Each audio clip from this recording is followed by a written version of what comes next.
اور پیغمبر کس لیے آیا ہے؟ یہ بتانے کے لیے کہ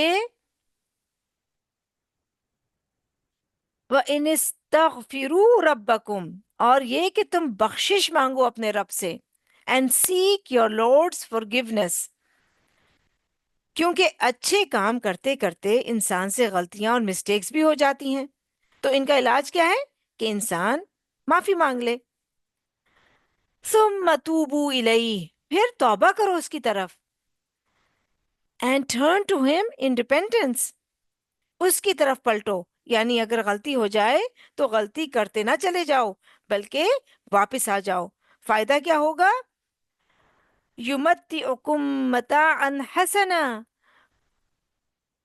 وہ فائدہ دے گا تم کو، اچھا فائدہ۔ He will grant you a good provision، دنیا میں بھی وہ تمہیں اچھی زندگی یعنی گڈ لائف عطا کرے گا۔ الی اجل مسمى، ایک مقرر وقت تک، for an appointed term and time، اور وہ کون سا وقت ہے؟ موت کا، یعنی اس دنیا میں تم جب تک زندہ ہو تمہیں اچھی زندگی بسر کرائے گا اگر تم اپنے رب سے استغفار کرتے رہے۔ اور یہ جو ٹاپک ہے استغفار اور توبہ یعنی ریپینٹنس کا، یہ قرآن میں کئی جگہ بیان ہوا ہے۔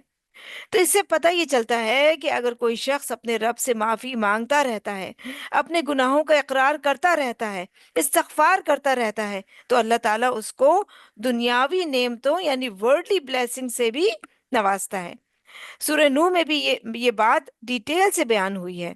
آیا نمبر 10 میں آتا ہے، اور میں نے کہا اپنے رب سے معافی مانگ لو کیونکہ وہ بہت بخشنے والا ہے، اور اس کا فائدہ پھر آیا نمبر 11 سے 13 تک بتایا۔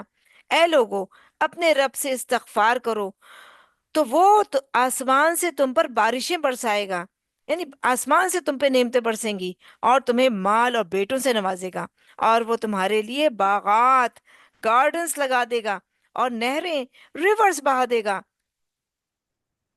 یعنی دنیا بھی تمہارے لیے اچھی ہو جائے گی۔ اسی کے بارے میں آتا ہے کہ حسن بصری رحم اللہ ایک جگہ کہیں بیٹھے ہوئے تھے، تو ایک شخص آیا اور شکایت کرنے لگا کہ اس کے کھیت یعنی جو فیلڈز ہیں وہ ڈرائی ہو گئے ہیں اور اس کے لیے رزق کا سامان نہیں ہے۔ تو انہوں نے کہا کہ کثرت سے استغفار کرو۔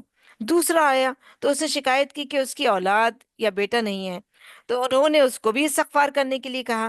تیسرا آیا تو اس نے بھی کچھ اسی طرح کی روزی کی تنگی یا کوئی اور اپنا مسئلہ بتایا، شکایت کی، تو اس کو بھی انہوں نے استغفار پڑھنے کے لیے کہا۔ تو ایک شخص جو ان کے ساتھ بیٹھا ہوا تھا کہنے لگا کہ میں نے دیکھا کہ کوئی بھی شخص آ کر اپنا کوئی بھی مسئلہ آپ سے بیان کرتا ہے تو آپ اس کو استغفار کی تاکید کرتے ہیں۔ تو انہوں نے کہا کیوں نہیں، قرآن پڑھو اور ان آیتوں کو دیکھو، استغفار کے کیسے کیسے فائدے بتائے گئے ہیں۔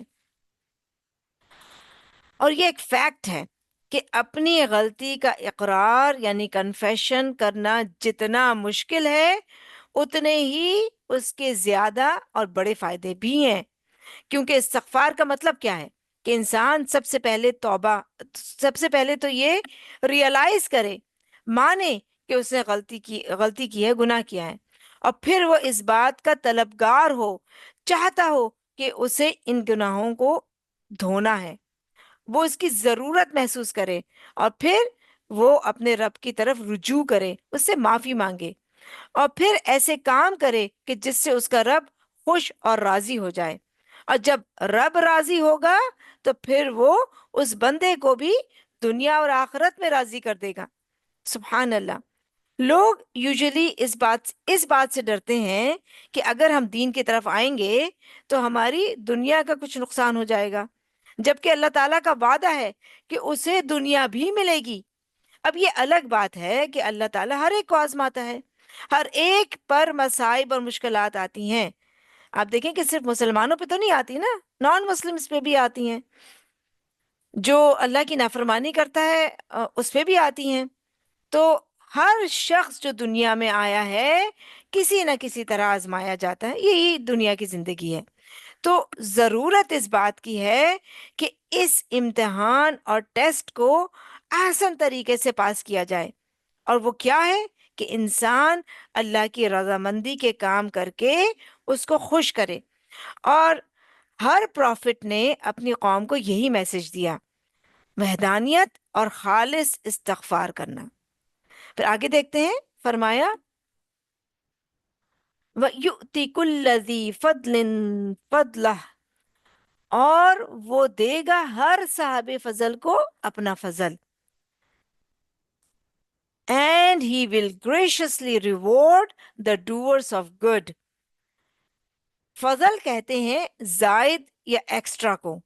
تو جو شخص اپنے فرائض اور اوبلیگیشنز سے آگے بڑھ کر زیادہ نیکی کرے گا، اسے اللہ تعالیٰ اس کو اجر بھی زیادہ عطا کرے گا۔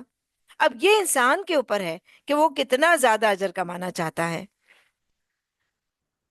وَإِن تَوَلَّوْا فَإِنِّي أَخَافُ عَلَيْكُمْ عَذَابَ يَوْمٍ كَبِيرٍ، اور اگر تم منہ پھیرو گے تو بے شک میں ڈرتا ہوں تمہارے بارے میں عذاب سے، اس بڑے دن کے۔ But if you turn away, then I truly fear for you the torment of a formidable day۔ یعنی اگر تم توبہ استغفار نہیں کرتے، نیکی کے کاموں کا شوق نہیں رکھتے، تو پھر سزا کے لیے تیار ہو جاؤ۔ کون سی سزا؟ اس بڑے دن کی سزا۔ یعنی اب اس کا مطلب کیا ہے کہ دنیا میں تو ہو سکتا ہے کچھ نہ کچھ مل جائے، یعنی اللہ دے ہی دے گا کچھ نہ کچھ، لیکن آخرت میں پھر تمہارے لیے کچھ نہیں۔ اور کیوں؟ اس کو اس طرح سمجھیں کہ جیسے اگر کسی کے سامنے کھانا رکھا جائے اور وہ نہ کھائے تو وہ اپنا ہی نقصان کرتا ہے، اسی طرح کسی کے سامنے روحانی رزق رکھا جائے، جیسے دیکھیں کہ میں آپ کے سامنے روحانی رزق رکھ رہی ہوں، تو جو چاہے وہ اسے قبول کرے اور جو نہ چاہے وہ نہ کھائے۔ تو پیغمبر بھی آ کر دعوت کرتے ہیں، یہ جو دعویٰ کا ورڈ ہے وہ دعوت سے ہی ہے۔ تو یہاں یہی بتایا جا رہا ہے کہ پیغمبر تو اللہ کی طرف پلٹنے کی دعوت دے رہا ہے کہ اپنے رب کی مغفرت کی طرف آؤ، تم پر نعمتوں کے دروازے کھلتے چلے جائیں گے، جتنا زیادہ کرو گے اتنا زیادہ ملتا چلا جائے گا، لیکن اگر تم منہ موڑتے ہو اور اس کی اس طرف نہیں آتے تو مجھے ڈر ہے کہ تمہیں کوئی بڑی مشکل پیش نہ آ جائے۔ تو روحانی دعوت کو ریجیکٹ کرتے چلے جانا بہت بڑے لاس کا باعث بن سکتا ہے۔ اگر سنتے ہی نہیں اللہ کا کلام، پتہ ہی نہیں کہ کیا کرنا ہے، تو کریں گے کیسے؟ تو سب سے پہلا کام پیغمبر کی دعوت کو قبول کر کے ان باتوں کو جاننا اور ماننا ہے جن کی طرف اللہ نے بلایا ہے۔ نیکسٹ آیت دیکھتے ہیں، آیا نمبر 4۔ اِلَى اللَّهِ مَرْجِعُكُمْ، طرف اللہ کے لوٹنا ہے تمہارا۔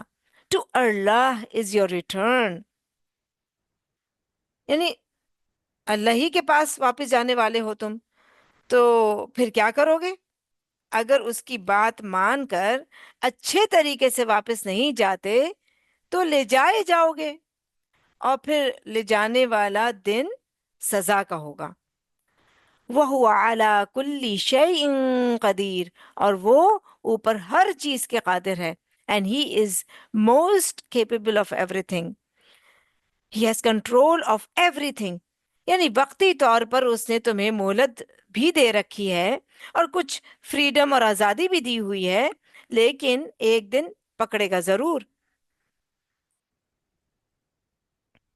آیا نمبر 5۔